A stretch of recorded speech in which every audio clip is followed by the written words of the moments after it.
আজকে তোমাদের সাথে শেয়ার করব পটলের খুব সিম্পল অ্যান্ড শর্টকাট একটা রেসিপি। প্রথমে কড়াইতে সরষের তেল গরম হতে দিয়েছি, তার মধ্যে দিয়ে দিলাম কালো জিরে, শুকনো লঙ্কা আর তেজপাতা ফোড়ন। তারপরে আমি অর্ধেক করে কেটে রাখা পটলগুলো ভালো করে ভাজবো। আর ওইদিকে আমি একটা পেস্ট বানাতে দিয়ে দেবো, সেটা হলো সর্ষে আর পোস্ত সমানভাবে নিয়েছি। এদিকে পটলগুলো একটু ভাজা ভাজা হয়ে এলে দিয়ে দেবো লবণ আর হলুদ গুঁড়ো।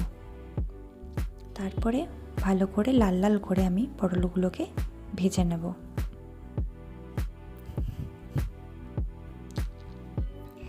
পটলগুলো ওইদিকে লাল লাল করে ভাজা হতে থাক, ওইদিকে আমি বানিয়ে নিয়েছি সর্ষে আর পোস্তর একটা পেস্ট।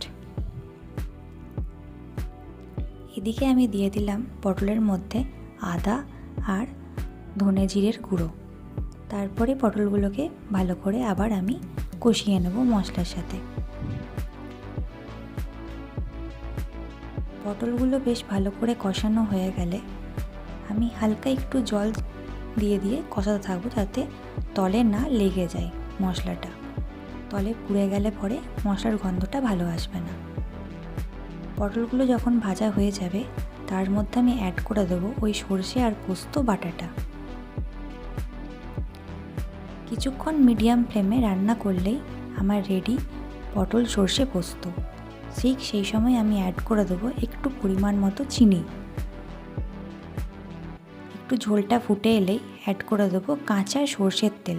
তারপরে গ্যাসের ফ্লেমটা অফ